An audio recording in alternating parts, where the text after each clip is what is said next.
So the Cheshek Shlomo points out in the beginning of Megillah something very interesting. He points out, I didn't count, but I guess we could count up later and see if it's true, but he says the word Purim is mentioned 5 times in the Megillah. And Mon May Purim. Well, Purim he says 5 times, and he says, however, twice it's spelled Mon May, 3 times it's spelled Chaser. So twice it's spelled with a Vav, the regular Purim spelling, and apparently the other 3 times it's spelled lacking. So he wants to know why is it mentioned 5 times, and why is it Chaser or Mon May? So we know in general, there's a general cloud the Mefarshim always bring up when something's Mon May, it means it in the full sense, but when it's lacking, so it's Chaser. Let's say, for instance, it reminds me of Vilna Gaon. I was just doing the Vilna Gaon on the Pasuk V'shamu B'nei Yisrael Shabbos. So the Jewish people kept the Shabbos. So he wants to know, he wants to know that there's a machlokas in the Gemara in Eruvin. Let's say you're stuck on a desert island and you don't know what day it is, so what do? Do you count 6 days and then keep Shabbos? Or do you keep Shabbos and then count 6 days? So the Gemara itself gives us the Nakudas HaMachlokas. The Gemara says, it depends, do we go Basar Brias HaOlam, or do we go Basar Adam? If we go by the creation of the world, so 6 days, God created the world 6 days, on the 7th day we rested. If you go by Adam, so the first day was Shabbos, and then he counted the 6 days. So that's a Machlokas in the Gemara. We pass like the opinion that you count 6 days, and then you keep the 7th day. So the Vilna Gaon says, it's a pasuk in the Chumash, at least to the Vilna Gaon it is. The Vilna Gaon, he quotes this pasuk, the one we're going to say tomorrow night, Shabbos morning, V'shalom. So he says, if you look at the pasuk, I think it's Beinu ben Os Hili Olam, one of the Olams, I think it's that one, it's spelled Chaser, it's lacking the Vav. So what does it mean, Olam without a Vav? It's like from the word Halama, like Helam, like the Gemara Mishnah talk about in Shabbos. If you do a malacha, the Helam Achas, like you either forgot it was Shabbos, you didn't know this malacha. So he says like this is what the pasuk says, that it means Helam, means if you don't know, what do? You Helam, you lost, you don't know when Shabbos is, so what do? So the Torah says, Kishesh Shama Masah Shem Es Hashamayim Aretz Yom HaShvi'i. So the pasuk tells us 6 days you shall work, and the 7th day you shall keep Shabbos. But either way, it's the Vilna Gaon on that pasuk. But either way, he says that. The Vilna Gaon says it. Yeah, it's a famous, Olam. Olam, one of the, I think it's that one. It's spelled Chaser Olam, so Helam. So the pasuk's alluding to what do you do? Like, do we ever have the word Helam before the time of the Gemara? But that's what it means, even if we didn't have it in the Gemara. Does the word Helam appear anywhere in Tanakh, or sure? Sure. The whole. That's not Helam. Sure. It's the same. It's the same root. Sure. Vihisalamto. No. Is that the same word? Vihisalamto. Yeah, but it's not the same as the word Helam. Is it the word Helam? Helam is a word the same as Vihisalamto. Oh, it is? I'm sorry. Yeah, but the Olam is a different word. Uh-huh. And sometimes you can have... Is the word Helam in Tanakh? I don't know about that. For that you need a concordancia. It's easy enough to look up. Or a Barilan computer. Huh? Yeah. Or the computer, yes. So either way, that's how the Vilna Gaon interpreted it. That's the psak of the Gemara in Eruvin. But getting back to here, to the Cheshek Shlomo, points out that why is Purim mentioned, the word Purim mentioned 5 times and 3 times Chaser, twice Malay. So he says, if you turn to the first Mishnah in Maseches Megillah, what does it say? Megillah Nikras B'Yid Aleph, B'Yid Beis, B'Yid Gimel, B'Yid Daled, B'Tetzvah. Basically, there are 5 possible days one can read the Megillah on. But we all know that the main days of Purim are really Yud Daled for most of the world, and Tetzvah for anyone in Mukhmas Choma, a walled city during the time of Yeshua ben Nun. And it was only a special dispensation the Chachamim made for those who couldn't, they're in a different, Machokas Rashi Tosis, what the issue was, but they couldn't get, it was too hard for them to get someone to read the Megillah, they go in on the Yom Sheni or Chamishi, Yom Knisa. It'd be a special dispensation that they'd hear the Megillah when they came in, but still, fundamentally, when did they do the Suda? The Suda was still on Purim Day, Sholach. The other mitzvahs Hayom stayed on that day. It was a special dispensation in terms to fulfill the mitzvah Megillah. So he says, that's what he's telling me. Yud Beijing Gimel, that's Purim spell Chaser. It's not really Purim, but it's a special dispensation that one can read the Megillah on. So it's kind of like a quasi Purim, enough that you can fulfill your mitzvah of Megillah. But I think as Rashi points out, if you end up being in the town on Yom Yudal, you still have to hear it, because it's only a special dispensation. But Yudal and Tezvav, that is actual Purim, and therefore that's why it's spelled so it's spelled Mole in the pasuk. That's how the Binyan Shlomo, Cheshek Shlomo, says in the beginning of Megillah about why Purim is mentioned 5 times. The word Purim, 3 Chaser, 2 Mole, because it's referring to the 3 days one could fulfill the mitzvah Megillah if you're in the towns. But Yudal and Tezvav, those are the major days. So it's an interesting discussion. And that corresponds to the 5. He claims the 5 times it says Purim corresponds to the 5 days that you can read the Megillah. In theory, Yud Aleph, Yud Beis, Yud Gimel. So Yud and Tetzvav are Mole. Those are basically Yud and Tetzvav, the real Purim. And Yud Aleph, Yud Beis, Yud Gimel is just a special dispensation. So in fact, they point out that something's unique about the mitzvah of Purim. There are a lot of unique things about Purim. That might be for a separate year. But what's unique about Purim more than any other Yontiv is that we have 2 different days. As the Ra and the Rush point out in the beginning of Megillah, is we know we go with the principle Torah Achasi. We always go with Torah Achas. We have the concept of Yontiv Sheni, but that's only because of originally anyway Al-Tzveika Diyoma, Minig. But where else do we find that depending where you live, you celebrate the holiday on a different day? We don't find that by anywhere else. It goes against the classic principle of we want to be uniform, not be separate. So why is it that Purim specifically was set up Yud Daled for the Kfarim, Yud Daled for the cities, and Tetzvav for the walled cities? So it's interesting. Mordechai they bring down. He brings down more. It was like a genai. It was more of a disgrace. It was a punishment to the people. In other words, that basically, it's not really true anymore today, but during those days, how did you protect yourself? You had a walled city. A walled city means no one could attack you, or it was harder. They had to break the wall. Today, with the advent of planes, it doesn't really help you too much unless you have a dome. And depending how strong the dome is, some domes fall in even without bombs. But so it really doesn't help you anymore. But that's how it was. So the people in the walled cities felt safe. Okay, it's a big deal. I don't know, big deal, but they weren't that overly concerned. The people in the cities were being killed or being discriminated against, and they felt safe, in the walled cities. And no Jew lives on an island. We're all related, and therefore, when the Nevi'im set up the institution of Purim, they wanted to show it up as to show that, in order to show that was the mistake, that the walled cities felt they were separate, but when it comes to Klal Yisrael, it was the miramis to what they did wrong. We should learn Achdus. That's how the Mordechai brings down. It's interesting. Now how does Yeshua come into this? Yoshua ben Nun? No, it says the walled cities be made. Yeah, Yoshua ben Nun. No, so that's they want to give covet to Eretz Yisrael.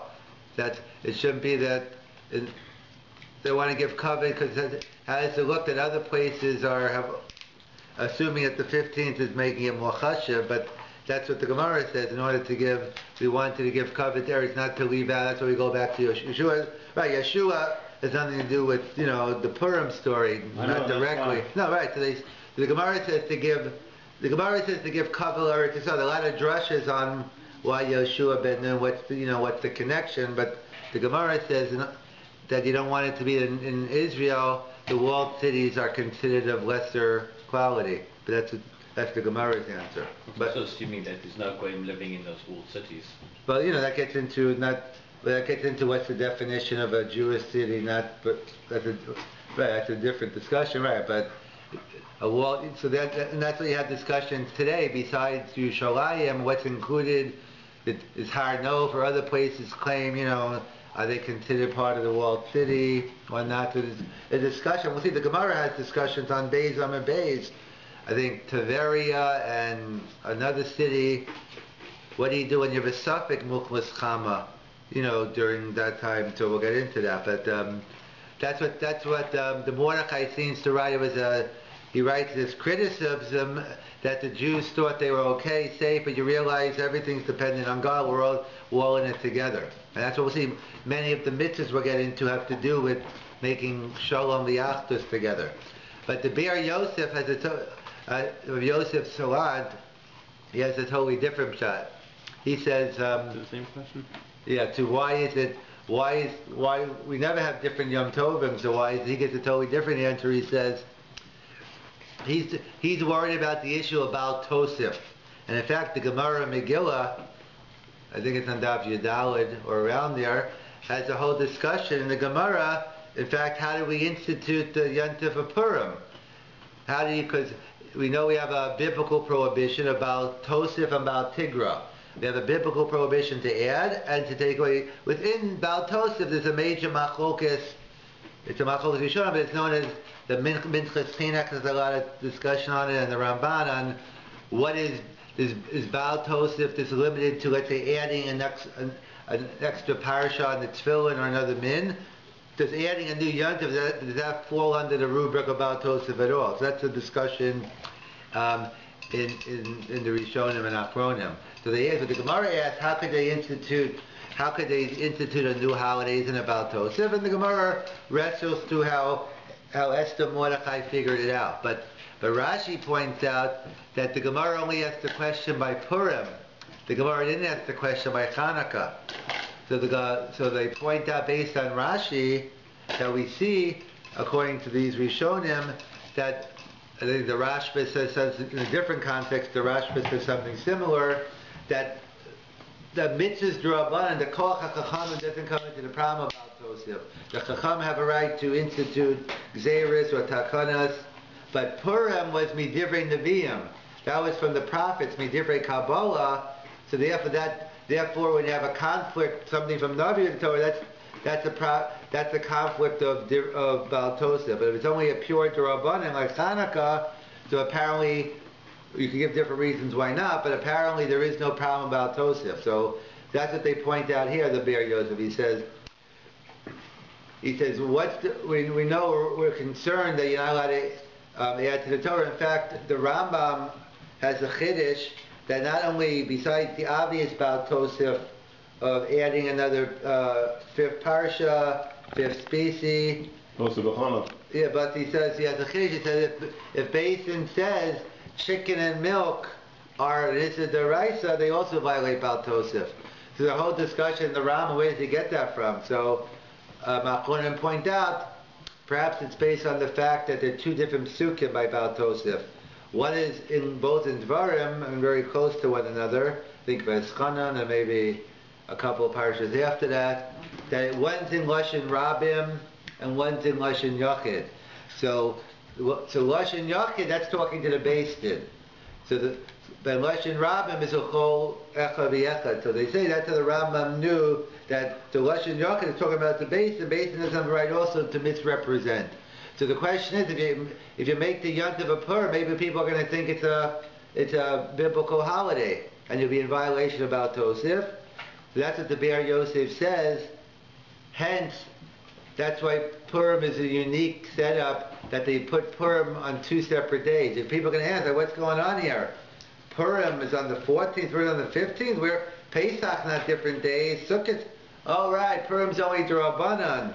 It's not that you have to make it recognizable. You have to make it nicker that when you're doing something, you're not claiming it's a din like the Chacham could say chicken and milk are prohibited, but you have to make it clear it's prohibited rabbinically, not biblically.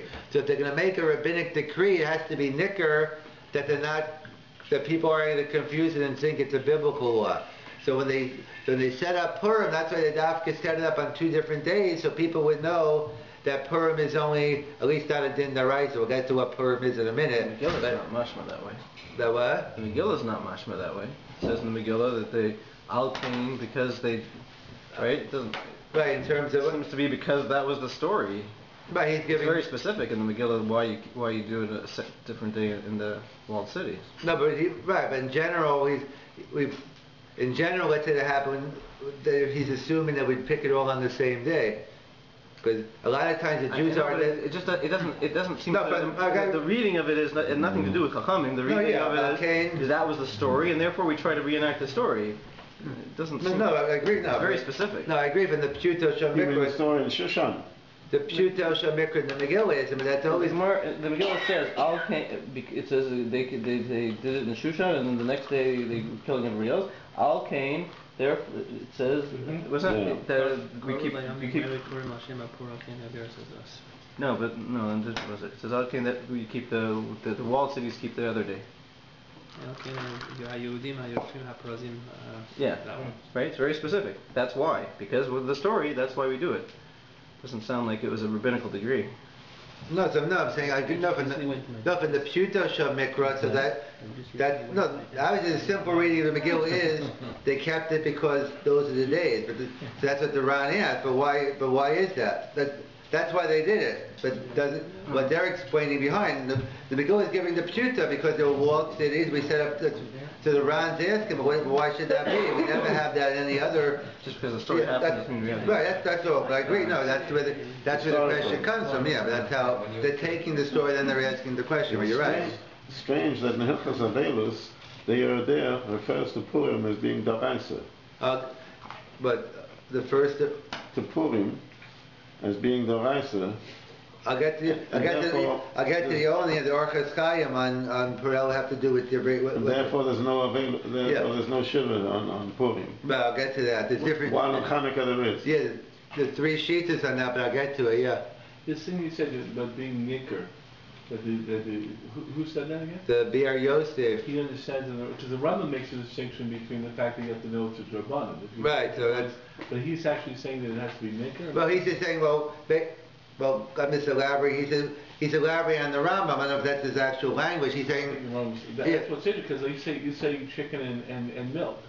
I mean, if you think it's a deraisa, you're over well toasted, but if you know it's according to the Rambam. Yeah. So how is it? But there's nothing nicker. I mean, how do you see? I guess it's nicker because it's only written. I guess. Bosavasho Gadi, I guess that I'm saying, how when you do it, there's no performance. Yeah, so that's no lav dafka word people have to know. So he's just saying they try to make Purim this way so people would know. That's nicker is just to get them to know. But obviously, if they know the difference when it has to do with when you're doing it, what you know. But he's just saying by making it 2 separate days, people will ask and wondering, right, he's not saying the Rambam says it has to be nicker. No, and he says it along the line. That's why he says by Hanukkah as well. So even though the Gemara Megillah says we're not worried about Tosef by Hanukkah, because everyone knows Hanukkah was later, but he says that similarly, what's unique about Hanukkah we don't find by any other mitzvah. So those are the 3 different levels: Nerish, Ubeso, Mahadrin, and Mahadrin. He says why all this time by Hanukkah? So along the lines, they want to show also to make sure everyone knows and realizes that Hanukkah is only also a mitzvah drabanan. So that's part of the Chacham had in mind when they made this unique. Besides the obvious reasons why the Gemara goes to him, he's just working his yisod into Hanukkah and Purim. In terms, is he saying specifically about essence? Because both of them are mitzvah essence. Yeah, in terms of. Because I can't think of any like anything else. I mean. There's arguments that Safik Rabban Makula, that it's only Kola is over Rabban and stuff like that. But in terms of any other thing, I don't know what else is nicker. I mean, these are the only 2 things he said. No, he said no. That's his discussion is only on these 2. He has the comment on Purim, and then he throws in so too by Hanukkah. He's just developing, but he's not. he's not discussing other mitzvahs, it could be other examples. Also, by a negative commandment, it's probably, by a lav usually is a nicker, because you could be not doing things for many, you could be not, you could walk by McDonald's and not eat for many reasons. You could be a vegetarian, you only spend $30 on dinner, not $5. You might, or maybe because it's not kosher. It might not be nicker while you're walking by, but so they have. So you say you can't have Baltosif on a Rabbanon? Right, he isn't. That seems that's what the Gemara Megillah is saying.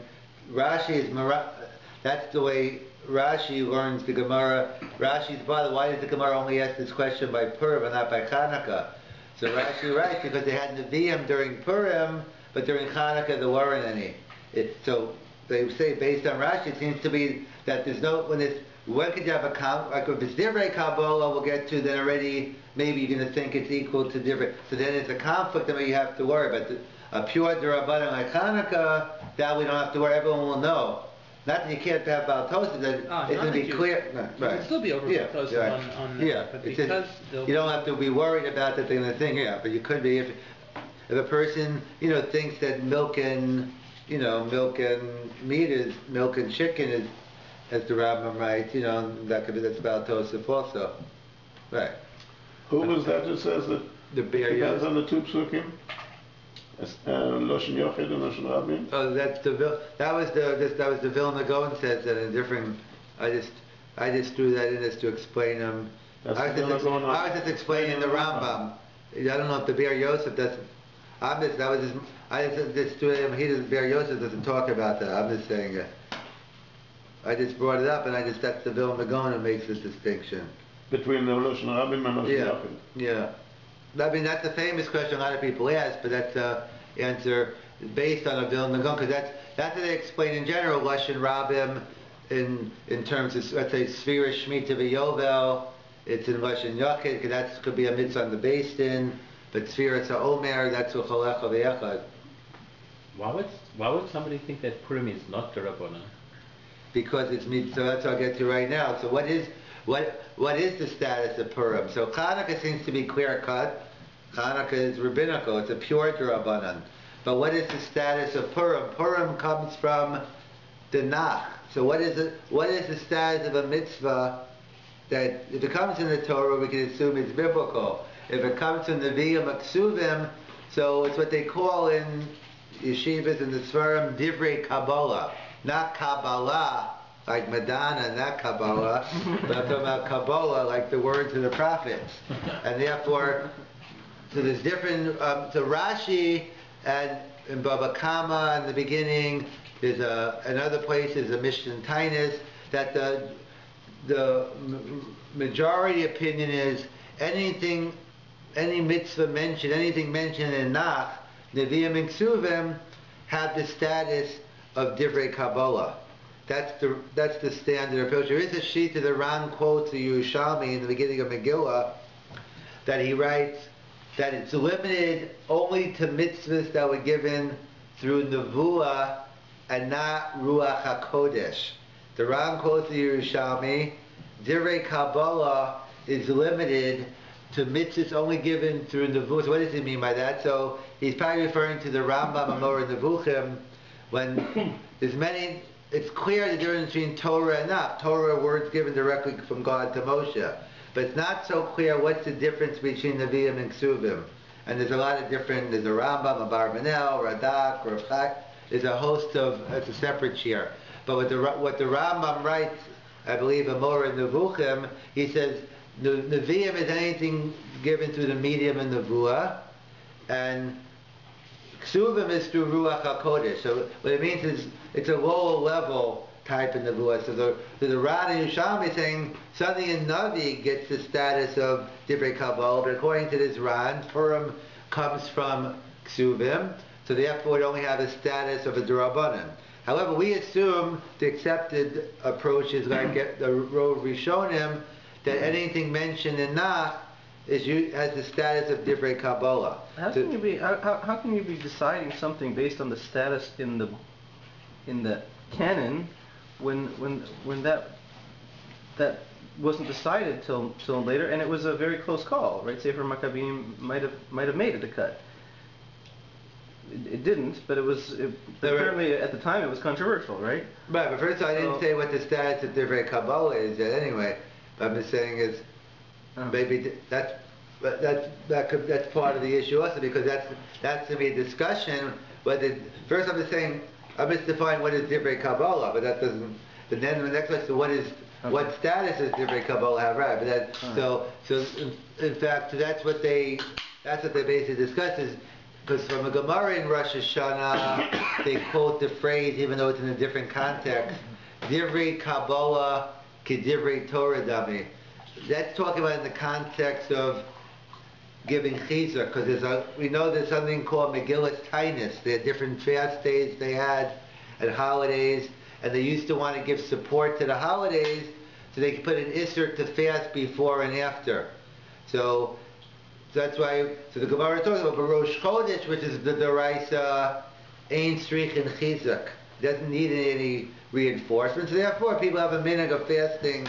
I don't know too many of them, but apparently people have a minhag to fast Erev Rosh Chodesh, Yom Kippur Katan, as it's known.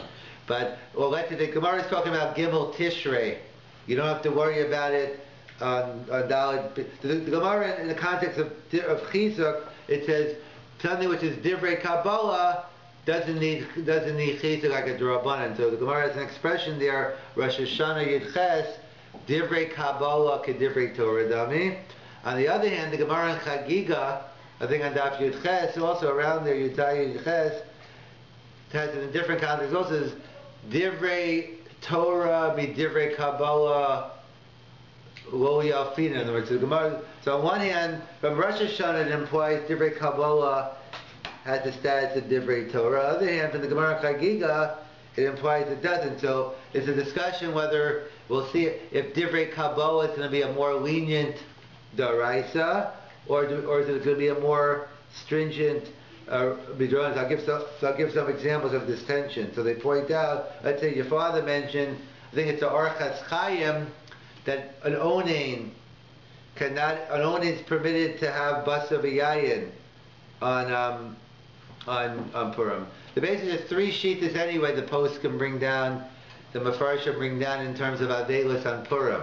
You have some say Purim's like Yontif, and therefore, nothing. Others say Purim's like a Chanukah to Yom Chol.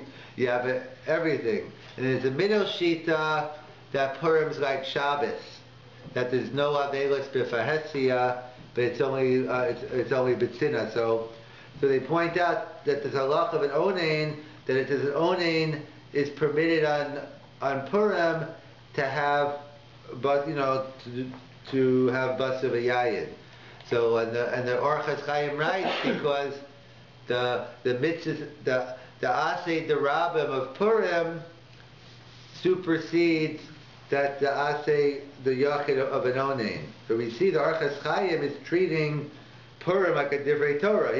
He's comparing like divrei Kabbalah to divrei Torah, and therefore in contrast to Chanukah, which everyone agrees it's the din of Avelis applies on Chanukah. So why is Purim different? So they say because Purim is divrei Kabbalah, then however we're going to classify it as a low level daraisa or high level drabanan, that'll be the tension in the different Mefarshim. But there are Chaschat, but they quote the Shita that there is a difference in Chanukah and Purim because Purim is divrei Kabbalah, and therefore let's say the laws of Onain. Or another place they bring it up in, let's say it's actually a machlokas Ashkenaz and Sfard, but we all know we read the Megillah twice on Purim. We read it the night, so Saturday night this year, we have Tainus Esther on Thursday. I guess it's better in the sense that we don't have to go into the Megillah hungry this year. So we have it on Thursday, and then Motzei Shabbos is the first reading, and Sunday morning. So do you make a shachiyanu? So we all know we make a shachiyanu, we do a mitzvah l'zman. So obviously the first time we read the Megillah, Saturday night, we're going to make a shachiyanu. What about Sunday morning? The second time you're hearing the Megillah, do we make a shachiyanu on that? So that depends, I guess, what shul you daven in. It's a machlokas Rambam and Tosfos. The Svardim go with the Rambam and the Ashkenaz go with Tosfos.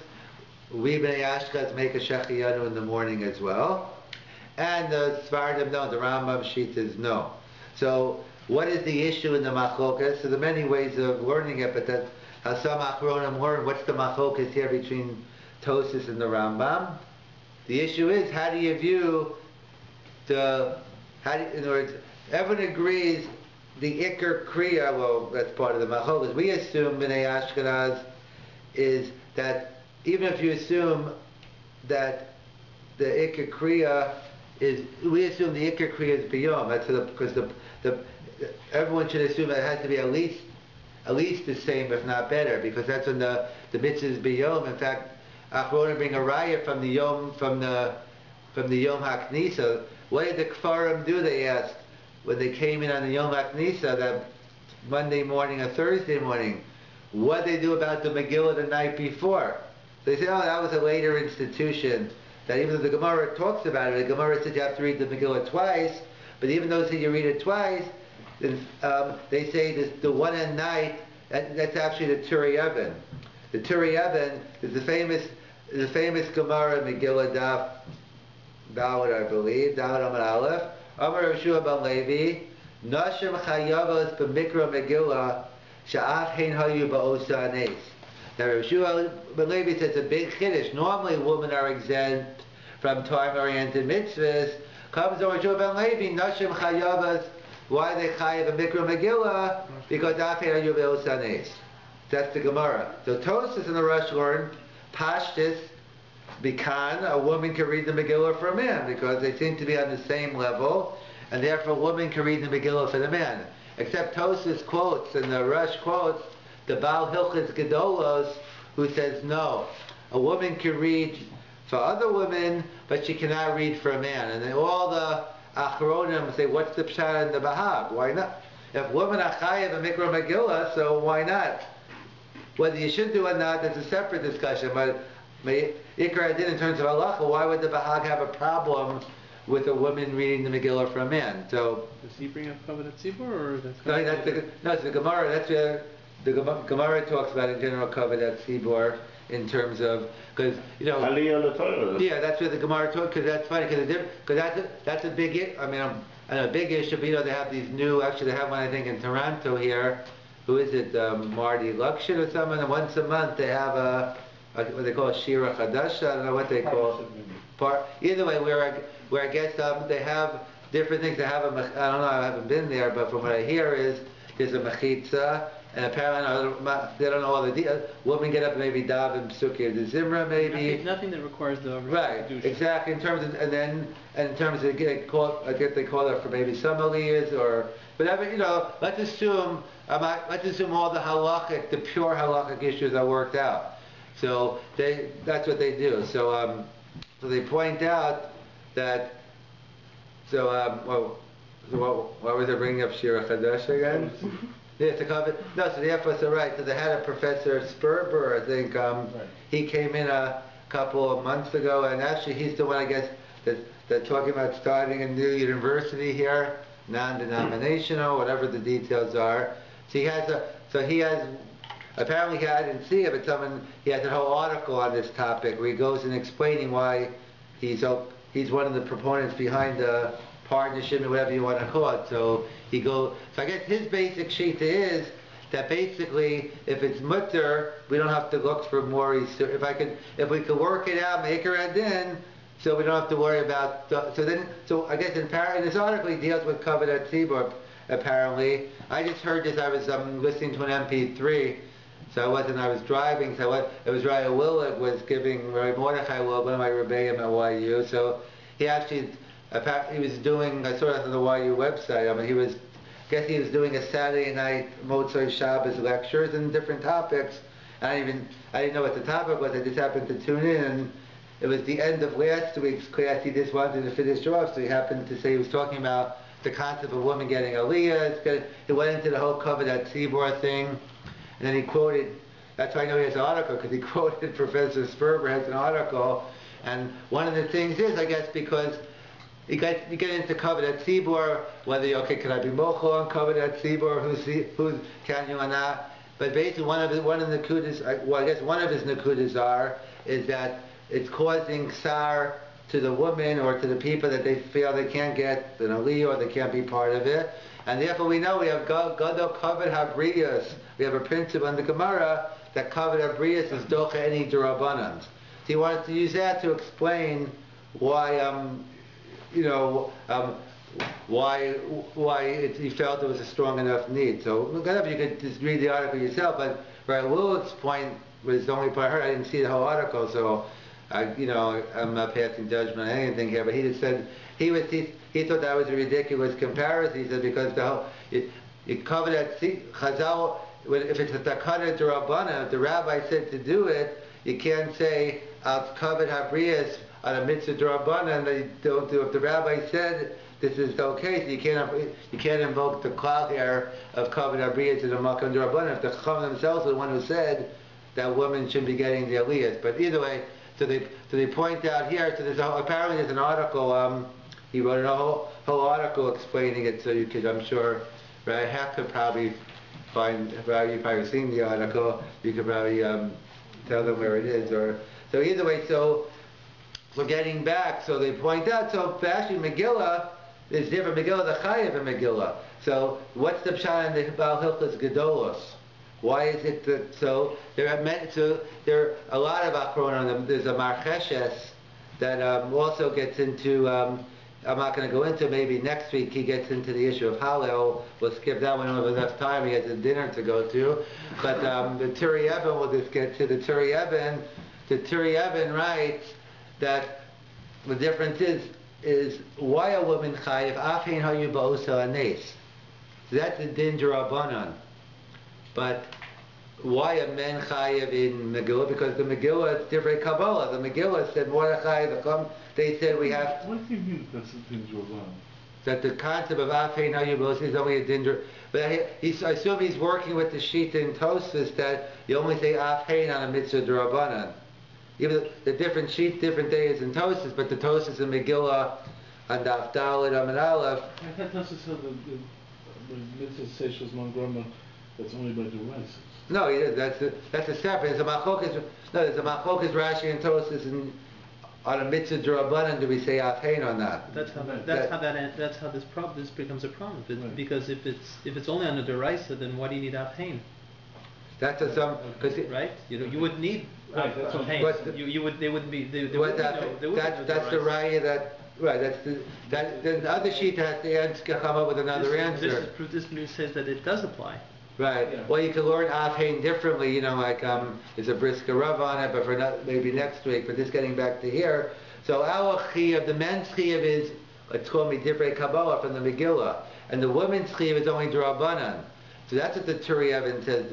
The reason why a woman, that's the pshat, even though that's not what the Bahag says, it's not his words, but the Turi Even says this is what the Bahag means. That he says that men are chayiv midivrei Kabbalah. Women are only chayav midrabanan, so it's someone who's only chayav midrabanan cannot do the mitzvah someone is darais for divrei Kabbalah.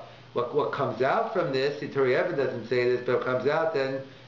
But the nighttime then a woman can read the Megillah for a man, because even for a man, Megillah reading is for a night is only midrabanan. That's why I was bringing it up. That many say that the ikar kriya is during the day, and the nighttime is on a lesser level. There are other reasons why, other reasons given also, we'll get into maybe one next week, other reasons why. But so the assumption is that divrei Kabbalah here is not the same as divrei as a Drabanan. Right, so I'm saying so it's something in between. Right. It's not quite a deraisa. Exactly, so either it's a lower level deraisa or it's more stringent Drabanan. It's something there in between, right. And that's why it could lead to a conflict with Baal Tosef. But not, so the nighttime reading wouldn't be an issue. Right, no, so the nighttime, no, so I'm saying it's going to, right, there are other reasons. Right, it depends how you learn, depends on you. According to the Turi Eben's explanation of the Hilchos Gedolos, then I'm pointing out, not me, but everyone points out that only a nighttime wouldn't be a problem. There are other reasons. Based on the drasha, right? It's only the day. Right. Others, but I was bringing it up because that's how some Achronim learn the Machlokas Rambam and Tosas here. So our shita is that it's only a drabanan at night, so it's a totally new chiyuv. Now we're doing midivrei Kabbalah, it's like a new mitzvah, and we require a shechiyanu. But apparently the Rambam seems to equate the two, that they're both on the same, either both drabanan and they're both divrei Kabbalah. But the Rambam seems to equate the nighttime and daytime, and therefore the shechiyanu that goes on the nighttime, it's on the same level as the daytime, and therefore they only need one shechiyanu. That's why I was bringing it up, because many Achorim bring down the difference between, and in Pashtus, there are many riots at the nighttime, in the pasuk, all the other mitzvahs are biyom, and all that. Some want to say, though even the Rambam agrees that the yom is but shechiyanu is also going on other mitzvahs of the day, which is the bottom line is, it's difficult. It's nice to say once you have the shechiyanu, but the bottom line is, if you didn't have Megillah, you wouldn't be making a shechiyanu. I mean, halach l'maisa, you didn't have a Megillah on Purim, you're not going to be making a shechiyanu on Shalach Manas, or on Suda. But once you're making the shechiyanu, you might as well have in mind that when you make the shechiyanu, to have it on all the mitzvahs hayom. But it's hard to say that was the reason why the shechiyanu was instituted, because of the other mitzvahs, because if you don't have the Megillah, you wouldn't make the shechiyanu. But that's what they talk about, the different levels of divrei Kabbalah and midrabanan, yeah? Well, for Yom Tov Daraisa, for the Daraisa the Yom Tov, the shechiyanu applies to the Yom, and not to any particular mitzvah.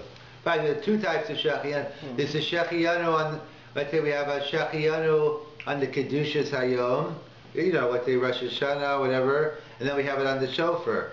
We have a shechiyanu on Sukkot. Where it comes up is the first night of Sukkot, because the first night of Sukkot is, we have a mitzvah of Sukkah for the first time, and plus we have the Kedush. That's why the minig is that we make even though Meikar Adin, you should make a shechiyanu when you build the Sukkah, but we wait to do it on the Quinchel. We make a shechiyanu that goes both on the Sukkah and on the. That's why not the Graz again, but the minig is you switch the order the next night. You put shechiyanu. You put the shechiyanu before, because the first night it's going on both. The second night, us Kedushas Hayom Sveika the Yomar, it's going on that. But with Manashach, even if it's going on the Sukkah, the one last night counts, but even if it wasn't Sukkot, you can make a shechiyanu. So right, there's two different shechiyanus. One is on the Yom Kippur, which has no mitzvah Sukkah, you still say shechiyanu. Yeah, that's something. Two different shechiyanus. One is on the Kedushas Hayom, one is on the mitzvah, and then it's a separate, totally different shechiyanu. A minhag, if you do it on a beged chadash, on a new utensil, that's a totally different halacha. That's just different. A minhag in terms of, that's why Ramosha wrote today, like today we live in a global fruitopia. So really he thinks it's very difficult to, basically you can get fruits, or any type of fruits now, anytime you might have to pay a couple more bucks for them, but they're accessible, so he's hard pressed to say to me, to make a shechiyanu on any fruit. And the Rav said the same thing by clothing today. He said it used to be, if you're lucky, you got a new suit at your bar mitzvah and a new suit at your wedding. Now today, wherever, today like every other month there's another sale here and there, whichever store you go shop in. I know I'm from New York, so you have every other month you have a Sims bash, and therefore you're buying these suits out. But so it's hard. So the Rav also felt it's not so pashut to make a shechiyanu. The minhag seems to be people make it, but the both Rav and Ramosh in different contexts seem to say the same thing. That's a minhag. But when you have a din of a shechiyanu on sukkah, that you have to make, that's a chiyuv. That people confuse the two shechiyanus a lot of time.